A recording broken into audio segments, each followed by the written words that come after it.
আসসালামু আলাইকুম ওরহমতুল্লাহি ওবারাকাতুহু। নারায়ণগঞ্জ হাই স্কুল অ্যান্ড কলেজের 10ম শ্রেণীর সুপ্রিয় শিক্ষার্থীবৃন্দ, আশা করছি তোমরা সুস্থ থেকে লেখাপড়ায় মনোযোগী রয়েছ। আজ আমি তোমাদের উদ্দেশ্যে ইসলাম ও নৈতিক শিক্ষা বিষয়ের অধ্যায় 1 পাঠ 1 ও 2 এর আলোকে পাঠদান করব।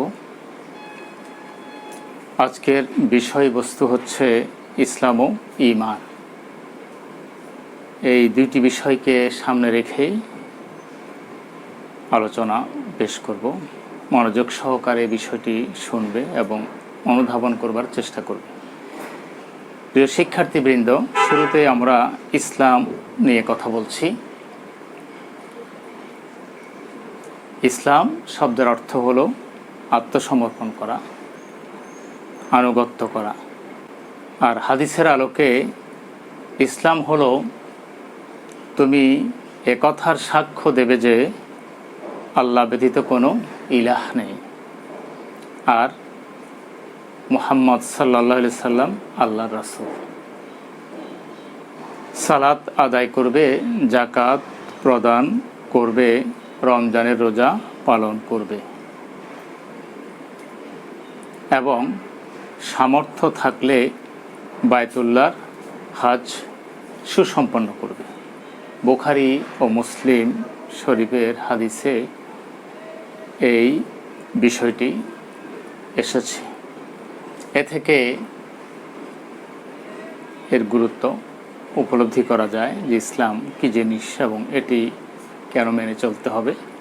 এই বিষয়টি এই হাদিসের মাধ্যমে পরিষ্কার হলো। আল কোরআন এ ব্যাপারে কি বলছে? আল কোরআন বলছে যে নিশ্চয়ই আল্লাহর নিকট ইসলামী একমাত্র মনোনীত জীবন ব্যবস্থা।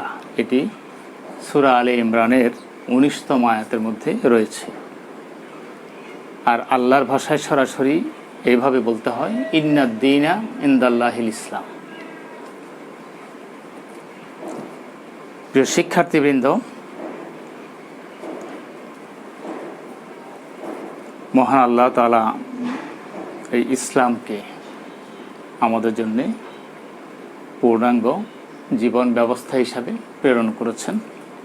আল্লাহ সূরা আল মায়েদার 3য় আয়াতের মধ্যে ঘোষণা করছেন, আল ইয়াউমা আকমালতু লাকুম দীনাকুম ওয়া আতমামতু আলাইকুম নি'মাতি ওয়া রাদিতু লাকুমুল ইসলাম দীনা। এখানে আল্লাহ বলছেন আজকের এই দিবসে, বিদায় হজ্জের ভাষণে নবীজি এই বিষয়টি তুলে ধরেছেন যে আজকের এই দিবসে আমি তোমাদের জন্য দিনকে পরিপূর্ণ করলাম। ওয়া আতমামতু আলাইকুম নি'মাতি, এবং তোমাদের উপরে আমার পক্ষ থেকে যে নিয়ামত বা অনুগ্রহ এটিকে আমি সুসম্পন্ন করলাম। ওয়া রাদিতু লাকুমুল ইসলাম দীনা, এবং ইসলামকে তোমাদের জন্য আমি দিন হিসাবে, পূর্ণাঙ্গ জীবন ব্যবস্থা হিসাবে মনোনীত করলাম।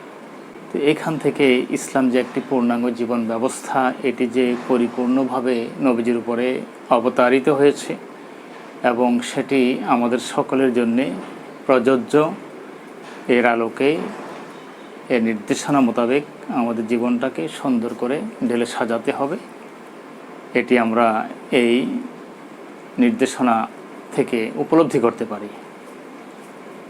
প্রিয় শিক্ষার্থীবৃন্দ, এবার আমরা ঈমান নিয়ে কথা বলবো। ঈমান অর্থ হলো বিশ্বাস করা বা স্বীকৃতি দেওয়া বা মেনে নেওয়া ইত্যাদি। আর হাদিসের আলোকে ঈমান হচ্ছে আল্লাহ, তার ফেরেশতা মণ্ডলী, কিতাবসমূহ, রাসূলগণ, পরকাল এবং ভাগ্যের ভালো মন্দের প্রতি বিশ্বাস করা। এটি হলো ঈমান। আর এটি হলো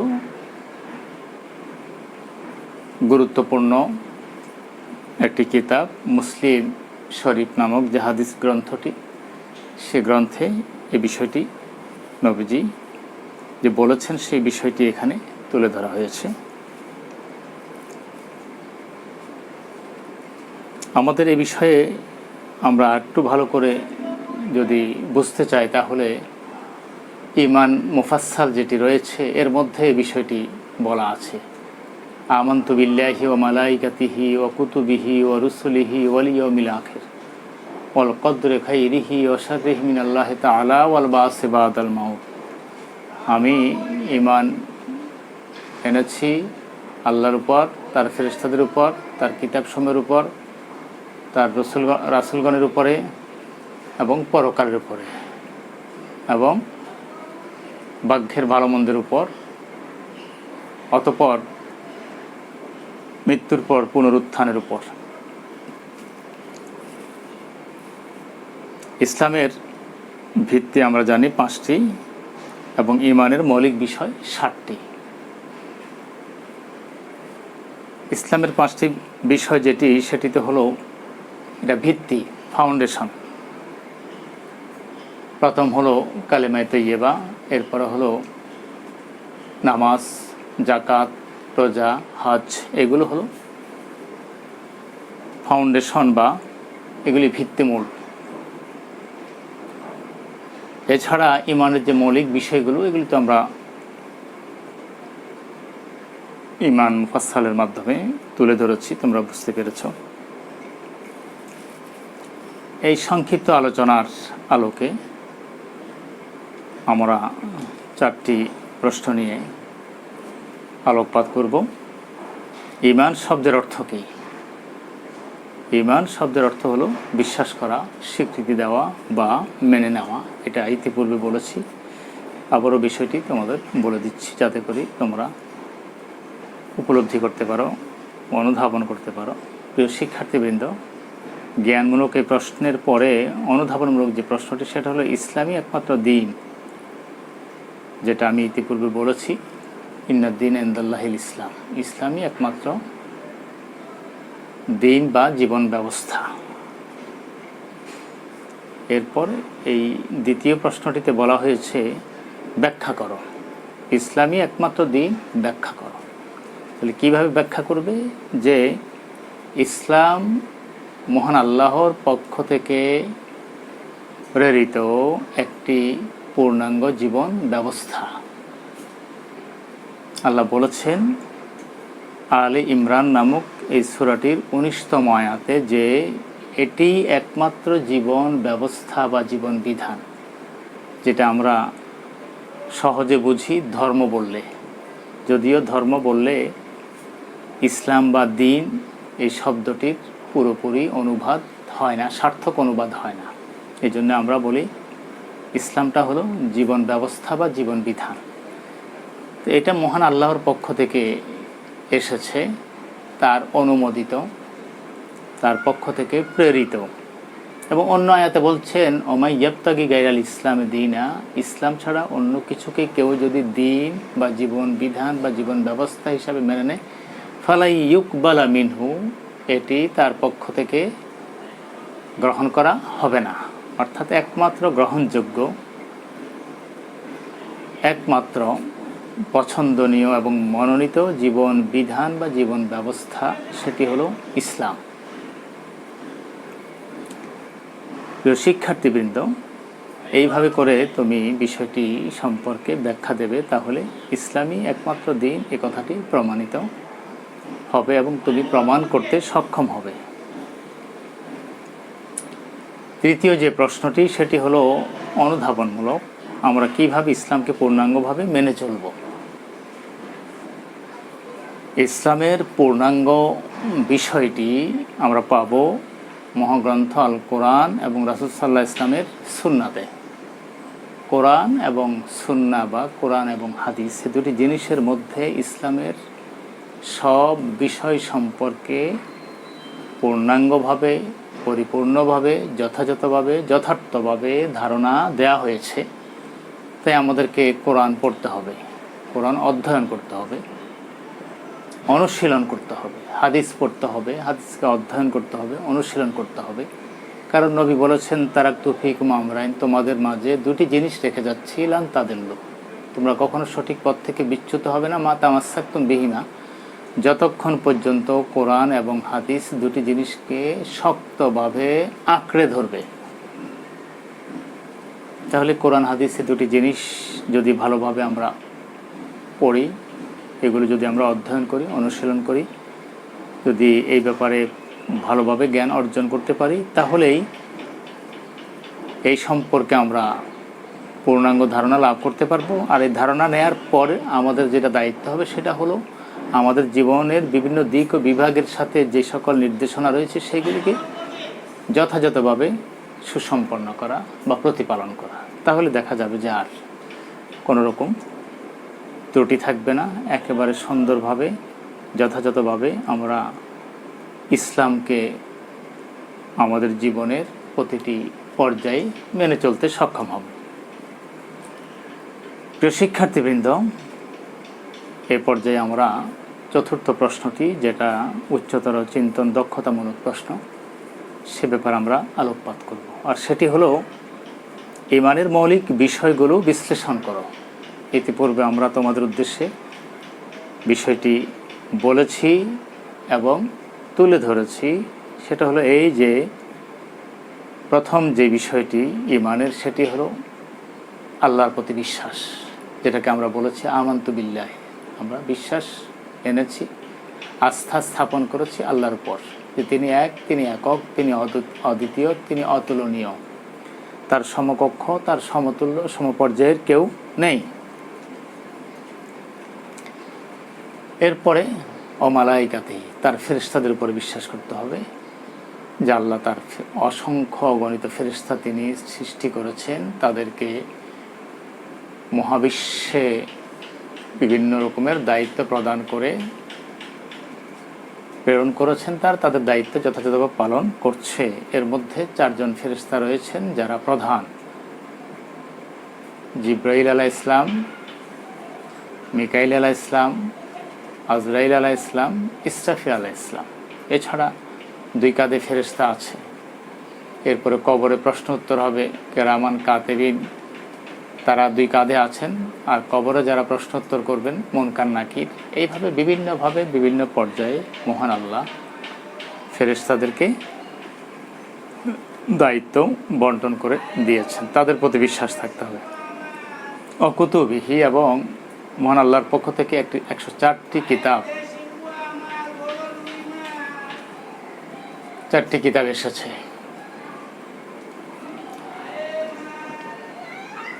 এই 104টি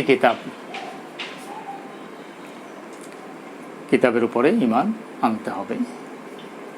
আর সর্বশেষ কিতাব মুহাম্মদ সাল্লাল্লাহু আলাইহি ওয়াসাল্লামের উপর যেটা নাজিল হয়েছে সেটি হলো আল কোরআন। সেই মোতাবেক আমরা আমাদের জীবন পরিচালনা করব। রসুলি, এবং যত নবী রাসূল এই পৃথিবীতে, লক্ষাধিক নবী রাসূল বা অসংখ্য নবী রাসূল যারা এই পৃথিবীতে এসেছেন, তাদের সকলের প্রতি বিশ্বাস থাকতে হবে। এরপর পরকালে, মৃত্যুর পর আমাদের এই জীবন শেষ হয়ে গেলে মৃত্যুর মাধ্যমে পরকালীন জীবন শুরু হবে, এবং সে জীবনের প্রতি বিশ্বাস বা আস্থা পোষণ করতে হবে, যে সেখানে আমাদেরকে যাবতীয় কার্যক্রমের জন্য জবাবদিহি করতে হবে। প্রিয় শিক্ষার্থীবৃন্দ, এরপর যেটি, সেটা হলো ভাগ্যের ভালো মন্দ 2টি দিক। অলকদরে খাইরিহি অশাররিহি, ভাগ্যের 2টি দিক রয়েছে, একটি ভালো, একটি মন্দ।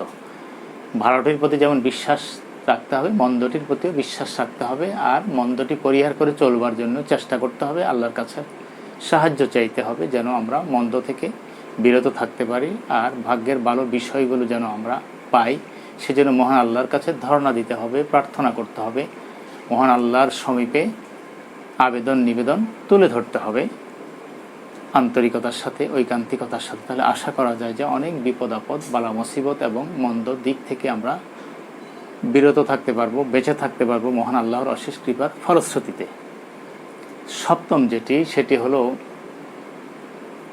মৃত্যুর পর পুনরুত্থান। মৃত্যুর মাধ্যমে কবর, হাসর, মিজান, ফুলসিরাত, বিভিন্ন স্টেশন, বিভিন্ন ঘাঁটি অতিক্রম করে হাসরের ময়দানে মহান আল্লাহর কাছে উপস্থিত হতে হবে। এবং সেদিন মহান আল্লাহ জীবনের যাবতীয় বিষয় বা ব্যাপার সম্পর্কে জিজ্ঞাসা করবেন, প্রশ্নোত্তর হবে। সেখানেই নির্ধারিত হবে কোন ব্যক্তি জান্নাতে যাবে, কোন ব্যক্তি জাহান্নামে যাবে। তাই এই ব্যাপারে আমাদেরকে প্রস্তুতি গ্রহণ করতে হবে। এখনই জীবদ্দশায় ভালো কাজগুলো সম্পাদন করব এবং মন্দ কাজগুলো থেকে নিজেদের বিরত রাখব। এইভাবে করে এই বিষয়টিকে তোমরা বিশ্লেষণ করে লিখে দেবে। প্রিয় শিক্ষার্থীবৃন্দ, আমরা সংক্ষেপে কয়েকটি নির্বাচনী প্রশ্ন নিয়েও আলোচনা করব। তোমরা পুরো বইটি ভালোভাবে পড়বে, অধ্যয়ন করবে এবং বিশেষ করে তোমরা যেহেতু দশম শ্রেণীর ছাত্র, তোমাদের তো বইটা কমপ্লিট হয়েছে। আমাদের সিলেবাস অনুযায়ী আমরা সবটুকু তোমাদের পড়াতে পেরেছি। দু একটি বিষয় হয়তো বাদ থাকলে এটা কয়েকদিনের মধ্যে এটা শেষ হয়ে যাবে। তো এখানে যেমন বহু নির্বাচনীমূলক প্রশ্ন, ঈমান শব্দের অর্থ কী, যদি বলা হয় যে এই শব্দের অর্থটা কী, তখন বলবে বিশ্বাস করা বা আস্থা পোষণ করা। আর ইসলাম শব্দের যদি অর্থ জিজ্ঞেস করে, ইসলাম শব্দের আবিধানিক অর্থ কী, তাহলে বলবে যে আনুগত্য করা, বা আরেকটি অর্থ হলো শান্তির পথে চলা বা আত্মসমর্পণ করা। যে কোনো একটি শব্দ লিখলেই হবে। তৃতীয়ত, আল্লাহর নিকট মনোনীত জীবন ব্যবস্থা কী, এটি আমি তোমাদের বলেছি যে ইন্নাদ্দীন ইনদাল্লাহিল ইসলাম, আল্লাহর কাছে একমাত্র মনোনীত জীবন ব্যবস্থা হলো ইসলাম। চতুর্থ প্রশ্নটি হলো ঈমানের মূল বিষয় কয়টি, এটাও আলোচিত হয়েছে।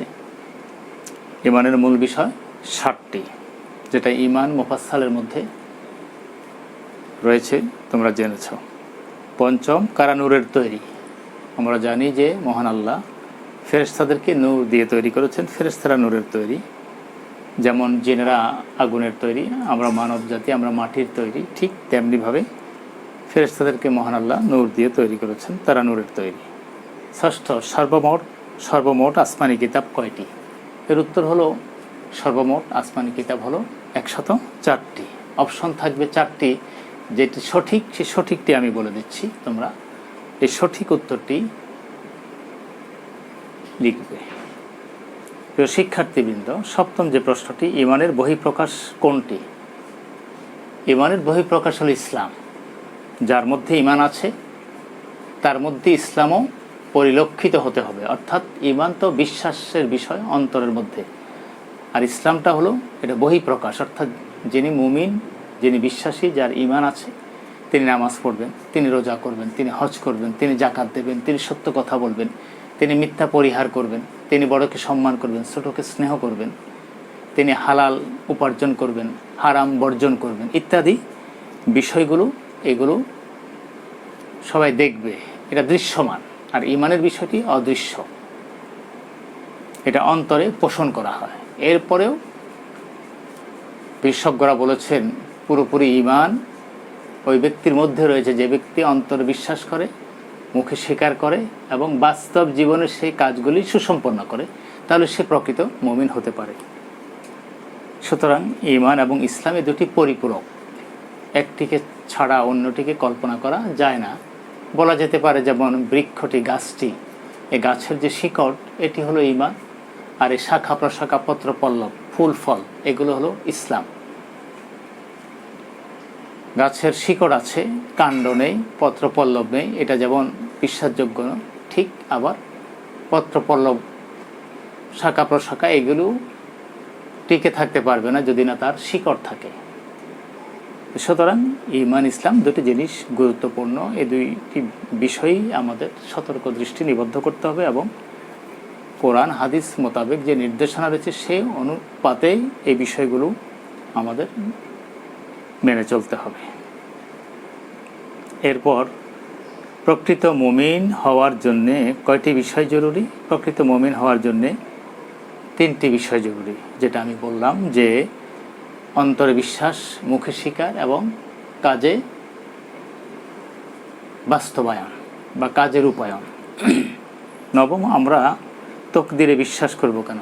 তাকদীর যেটা, এই তাকদীরে আমরা কেন বিশ্বাস করব, এটা এই জন্য বিশ্বাস করব যে তাকদীরের দুটি বিষয়, একটি ভালো একটি মন্দ, এটি মহান আল্লাহর পক্ষ থেকে নির্ধারিত বিধায় এটিকে বিশ্বাস না করলে আমরা মুমিন হতে পারবো না। কারণ 7টি মৌলিক বিষয়ের মধ্যে এর একটি বিষয়কেও যদি কেউ উপেক্ষা করে বা অগ্রাহ্য করে বা ডিনাই করে বা অস্বীকার করে, তাহলে সে মুমিন হবে না, সে কাফির হয়ে যাবে। যেহেতু এটি আল্লাহর পক্ষ থেকে নির্ধারিত, সেহেতু তাকদীরের প্রতি বিশ্বাস আনা বা বিশ্বাস রাখা এটি অতীব জরুরি বিষয়, আবশ্যিক, অলঙ্ঘনীয়, অনস্বীকার্য, বাধ্যতামূলক। প্রিয় শিক্ষার্থীবৃন্দ, দশম পর্যায়ে যে প্রশ্নটি, ভালো মন্দ আল্লাহর পক্ষ হতে নির্ধারিত, এ বিশ্বাস মানুষকে কিসের প্রতি উদ্বুদ্ধ করে?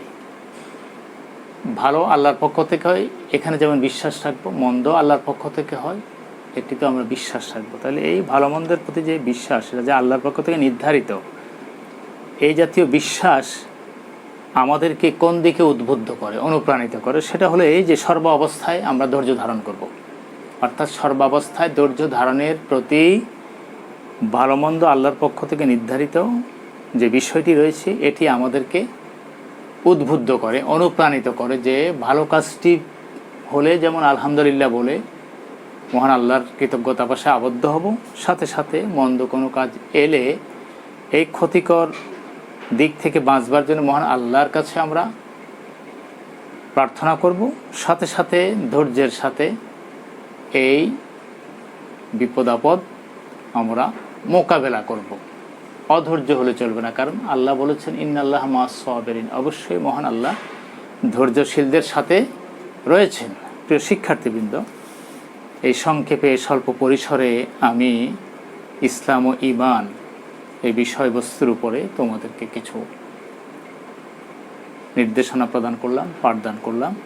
এগুলি বারবার শুনবে, বোঝার চেষ্টা করবে এবং পাঠ্য বইটিও তোমরা কাছে নেবে, নিয়ে সেটিও শুরু থেকে শেষ পর্যন্ত অধ্যয়ন করবে। দুটি জিনিসকে সমন্বয় করে তোমার নিজের ভাষায় বিষয়টি উত্তরপত্রে লিখিত রূপ প্রদান করবে। আশা করছি এই পরামর্শ মোতাবেক যদি তোমরা অনুশীলন করো, পড়াশোনা করো এবং যদি এই ব্যাপারে তোমরা আন্তরিক হও, মনোযোগী হও, তাহলে ইনশাআল্লাহ অবশ্যই তোমরা কাঙ্ক্ষিত ফলাফল অর্জন করতে পারবে। আল্লাহ তোমাদেরকে সুস্থ রাখুন, সুন্দর রাখুন এবং এই ভয়াবহ করোনা নামক এই ভাইরাস থেকে আমাদের তোমাদের সকলকে মহান আল্লাহ সুস্থ রাখুন। এই দেশবাসীকে আল্লাহ সকলকেই সুস্থ রাখুন এ দোয়া করে এবং তোমাদের ভালো ফলাফলের আশাবাদ ব্যক্ত করে আমি আমার সংক্ষিপ্ত আলোচনা এখানে শেষ করছি। আল্লাহ হাফিজ। আসসালামু আলাইকুম ওয়া রাহমাতুল্লাহি ওয়া বারাকাতুহু।